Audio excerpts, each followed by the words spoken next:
नमस्कार, मैं हूं गौरव शर्मा और आप लोग देख रहे हैं जीएफएस न्यूज़। मैं आज आपको एक ऐसी शख्सियत से मिलाने के लिए ले आया हूं, एक पूजनीय महामंडलेश्वर जी जूना अखाड़े के परेश सती जी महाराज जी। तो आइए उनका सबसे पहले तो स्वागत करते हैं अपने चैनल पे। गुरुजी, सबसे पहले आपका बहुत बहुत स्वागत है हमारे चैनल पे, और आपने अपना बहुमूल्य समय हमें दोबारा से दिया है, उसके लिए बहुत बहुत हम आपके आभारी हैं। शुभकामना। ओम ओम। जी जी। अब महाराज जी, मेरा आपसे क्वेश्चन है, ये है कि अध्यात्म क्या, मतलब अध्यात्म को लेके आप क्या बताना चाहेंगे? क्या समझे हम लोग अध्यात्म से, कैसे जुड़े अध्यात्म से आज के टाइम पे? हाँ, आपका ये अच्छा प्रश्न है। अध्यात्म से जुड़ना, ये जुड़ना क्या है, जुड़ना भी नहीं पड़ता है। ये जब हमारे पहली से ऋषि मुनियों से संस्कार हमको प्राप्त हैं। जी जी जी। और ऋषि मुनि हमारे पहले मूल पूर्वज रहे हैं जी। और उन्हीं से ये बातें जो चलती हैं अध्यात्म आदि, वो सब चली हैं। यानी कि संसार की सारी विषय वस्तुएं उनसे ही चली हैं। जी। जैसे वेद हैं, पुराण हैं, गीता है, रामायण है, और आप्त वचन कहते हैं हमारे वृद्धों के वचन, हमारे पिता के वचन, पिता के पिता के वचन। जी जी। उसको आप्त वचन कहते हैं। वो भी एक वेद के ही जैसे वचन होते हैं। जी जी जी। तो ये एक सिलसिला चले आ रहा है, तभी इसको हमारे भारतीय पद्धति में इसको सनातन धर्म कहते हैं। जी जी जी। सनातन माने जो सनातन रहे, जो कभी कम बाकी न हो, जिसमें गुंजाइश न हो। जी। सनातन रहता है, वो एक सा रहता है। तो अब यह है कि बताने की ज़रूरत वहाँ पर है जहाँ ये विचार, ये सोच नहीं है। जो भारतीय हम लोग हैं, हमारे तो जन्म से ही ये 16 संस्कार होते हैं। जी। जन्म से लेकर के ये शरीर त्यागने तक, तो ये सब संस्कार हमको मिलते हैं। जी जी जी। और तो इसका मतलब यह अध्यात्म हमको ऐसा अपनाना चाहिए जो, जैसे हम भोजन करते हैं जी। और या नाश्ता भी लेते हैं, जी। क्योंकि शरीर की रक्षा के लिए है। जी जी जी। ऐसे ही अध्यात्म जो है, ज्ञानम तहि सविज्ञानम इदम वक्ष्यामि शेषतः यज्ञात्वा ज्ञात्वा ने भूयो न्यच ज्ञातव्यम अवशिष्यते। जी जी जी। ज्ञानम तेहम सविज्ञानम, ज्ञान और विज्ञान जो है ये सब भगवान से ही मिला है। यही अध्यात्म है, ज्ञान और विज्ञान। जी। और जो इसको जान लेते हैं उनको फिर जानना कुछ नहीं रहता है। जी। यानी कि आप कोई कार्य को करते हैं, अपने सब्जेक्ट को कोई भी है, जी जी। उसको करते करते पूरा कर लेते हैं, फिर बाकी क्या रह गया। ऐसे ही अध्यात्म है कि अधिपूर्वक आत्मा, इसका यह अर्थ है जो बिल्कुल नज़दीक में है। हमारी आत्मा हमसे नज़दीक में है। अब हमको अज्ञान होने से हम उसको जान तक, छू तक नहीं सकते हैं। जी जी जी। तो अध्यात्म की ज़रूरत यह है कि इसको हमको बताना ही पड़ेगा थोड़ा सा। जी। आगे आगे बढ़ाएंगे तो ये जीवन में बहुत काम करता है, आदमी की सोच को बहुत अच्छी बनाता है। काम क्रोधादि से इसको कमज़ोर करता है, इसको सांत्वना मिलती है। जी जी जी। और ये इसलिए अध्यात्म की ज़रूरत पड़ती है। इसमें दया, प्रेम भाव आदि का ये सब समावेश है। जी। तो इसलिए अध्यात्म की ज़रूरत पड़ती है। आध्यात्मिक जो व्यक्ति जीव होंगे, जी। उनका आचरण से ही पता लग जाएगा जी, कि जी, ये जी। जीव आध्यात्मिक है। जैसे आप आते हैं, कोई मंदिर के पास आते हैं तो सिर झुका लेते हैं, या माता पिता के नज़दीक आते हैं तो उनके चरणों में प्रणाम करके सिर झुका लेते हैं। जी जी जी। ये समझ में आ जाता है कि ये कुछ संस्कारों वाला है। अपने आप आ जाता है। तो इसलिए ये चीज़ जितना आगे बढ़ती है, तो हमारे यहाँ तो भारतीय पद्धति में नर से नारायण बनने की पद्धति है। आज आप नर हैं, मतलब साधारण मनुष्य हैं जी हो सकता है कल को आपका परिश्रम, आपका तप और त्याग, सोच और वैराग्य आदि ये सब आगे बढ़ गया जी तो आप बहुत आगे निकल सकते हैं। यानी कि नारायण की श्रेणी में भी आदमी निकलता है जी क्योंकि ईश्वर अंश जीव अविनाशी, जो जीव है अविनाशी है, ये मरने वाला नहीं है। और क्या है, ईश्वर अंश है ये। मतलब ईश्वर का अंश ईश्वर ही होगा, जो भी होगा। तो सबसे बड़ी क्या है, भक्ति है जी। भगवान से बढ़कर क्या चीज़ है, कोई है तो भक्ति है जी। क्यों कहा भक्ति कैसे बड़ी है, भगवान बड़ा होना चाहिए जी। नहीं। अरे भाई, जब भक्ति, गुरुजी मेरे मन में भी यही क्वेश्चन आया था। जब भक्ति आएगी तभी तो भगवान आएंगे। जी। भक्ति एक फूल है, उस फूल में उस पुष्प में कोई भी भौरा आदि तब टिकेगा जब पुष्प खिला होगा, वो उड़ते हुए आके टिकेगा। जी जी। ऐसे ही भक्ति जब आप में आएगी तो ईश्वर जरूर आ करके उसमें बैठेंगे। इसलिए भक्ति बड़ी हो गई और ईश्वर आके तब वहाँ पर विराजमान होते हैं। जी गुरुजी। भक्ति ना हो तो ईश्वर भी नहीं आएंगे। बिल्कुल। आएंगे भी तो हमको पता ही नहीं है कौन आया कौन गया। तो इसलिए अध्यात्म को जानना और उस पर चलना और हमारे बुजुर्गों की रीति रिवाज से चलते रहना चाहिए। आप तो वचन भी वेद के समान होता है, तो उसमें चलते हुए आगे ये जीवन का जो मुख्य लक्ष्य है जी। ये जीवन क्यों मिला है इन शरीरों को, 84 लाख योनियों में जी। ये जीव भटकते रहता है, तो आखिर इसका सब महत्व प्राप्त होता है हमको जब हम आध्यात्मिक होते हैं। बिना आध्यात्मिक के हम जान नहीं पाएंगे। इसलिए अध्यात्म को मतलब जैसे अ की श्रेणी, प्रथम श्रेणी है ABCD जी। LKG क्या क्या KG होता है, वहाँ से तो एक डिग्री PhD कर लेता है ये जीव। जी। ऐसे ही अध्यात्म का भी आगे बढ़ते बढ़ते एक PhD हो जाती है, जीव आगे बढ़ जाता है, भगवान को समझने लग जाता है। तो ईश्वर अंश जीव अविनाशी, वो ईश्वर को भी समझता है, वो जीव अविनाशी को भी समझ लेता है। अध्यात्म का यही अर्थ है। तो स्वामी जी आपने जो भी बताया अध्यात्म के बारे में, वो मुझे ये समझ आया, ये इट इज़ अ प्रैक्टिस। हाँ, एक प्रैक्टिस है और धीरे धीरे अध्यात्म शुरुआत होके और अंत तक जाती है और व्यक्ति का अपना ओवरऑल डेवलपमेंट होता है। ठीक है, प्रैक्टिस ऐसा है, सब कुछ है संसार में, सारी विद्याएं हैं जी। आपका डॉक्टरी है, ये इंजीनियरिंग है, इसके लिए तमाम उसके हर क्षेत्र के हर प्रकार की उसकी डिग्रियां हैं। जब प्रैक्टिस होगी तो तभी वो उसको प्राप्त कर सकेंगे, पढ़ते पढ़ते तब डिग्री के अंत में पहुँचेंगे। जी। ऐसे ही अध्यात्म की भी ये डिग्रियां होती हैं। और इसको तो ये भी कहा है कि भाई आपका ये जीव का तो ऐसा है कि जब ये जीव माना अध्यात्म सीखते सीखते इसका शरीर त्याग हो गया जी। तो ये फिर एकदम फिर जन्म लेके फिर वहीं से स्टार्ट करता है। जी जी। क्योंकि उसके वो संस्कार रहते हैं। जी।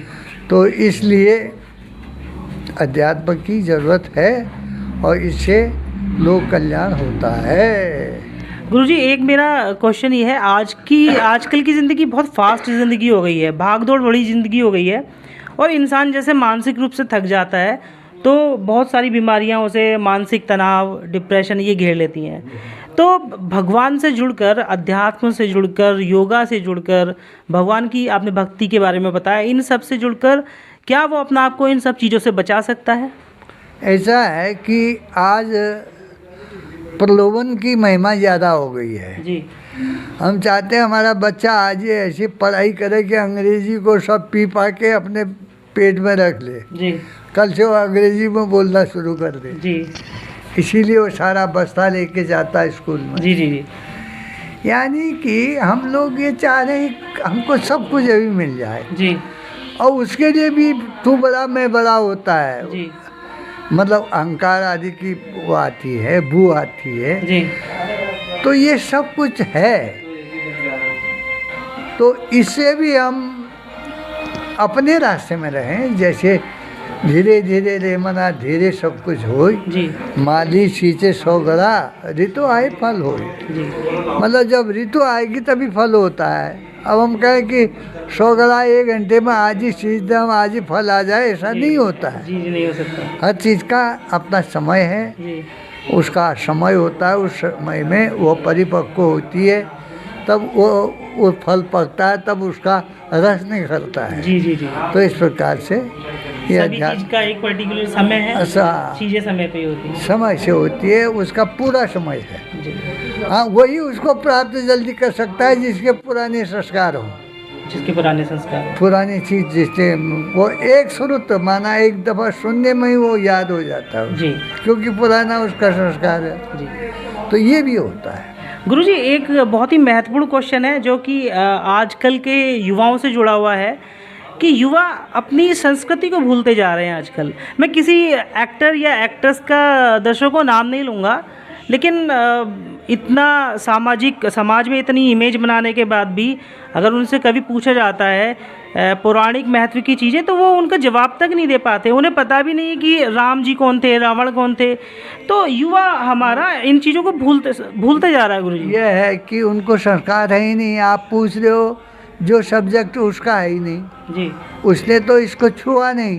जी न माता पिता के संस्कार हैं, न उसको वैदिक धर्म आदि के संस्कार हैं। जी तो इसीलिए ये सब जानने के लिए भी एक क्लास होती है। जी जैसे आजकल योगा सीखो, योगा करो कहते हैं। जी जब ये योगा आदि करेंगे तब शरीर की जो भी कार्यक्रम है उसके लिए हमको ये अपने बनावट में सब ये इसका मालूम होगा। जी ऐसे ही हम ये संस्कारों को जब अपने माता पिताओं से या अपने गुरुओं से, जी ऋषियों से, संतों से सीखेंगे, तब ये अध्यात्म के बारे में हम बता सकेंगे। कहीं हमको मालूम ही नहीं है, हमने राम और कृष्ण आदि इनके बारे में न कभी ध्यान दिया न सोचा, और कहीं सोच भी लिया तो अपने ही जैसा उनको भी साधारण समझ लिया।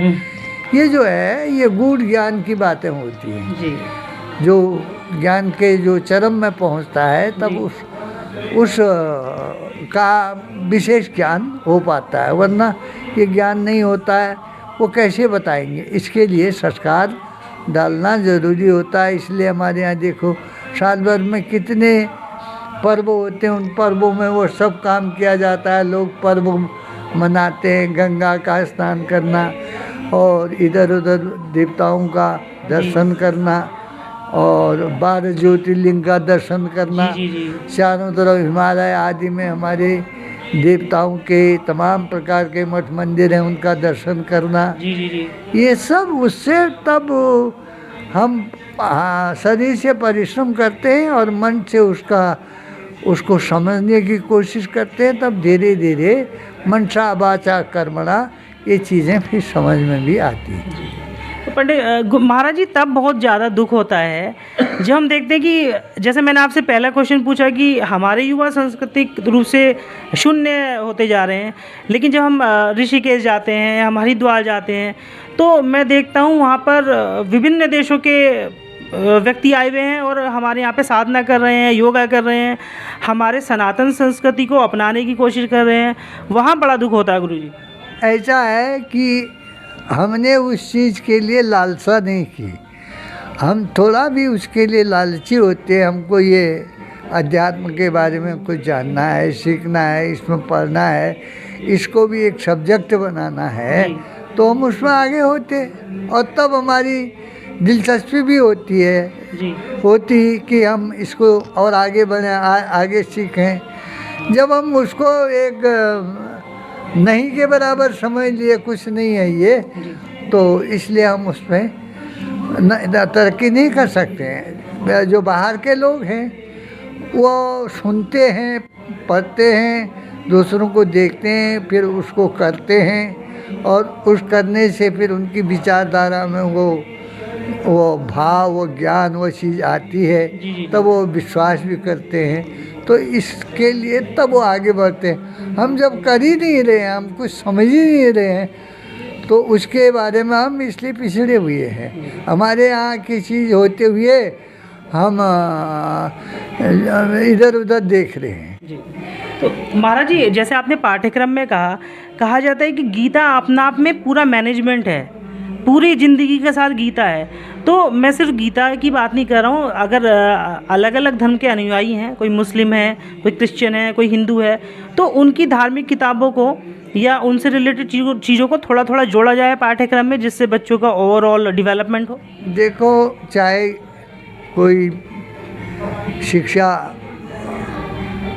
अंग्रेजी में हो या उर्दू में हो या पंजाबी में हो या अनेकानेक भाषाओं में हो, उसका ज्ञान एक ही है जी। भाषा अलग हो सकती है जी।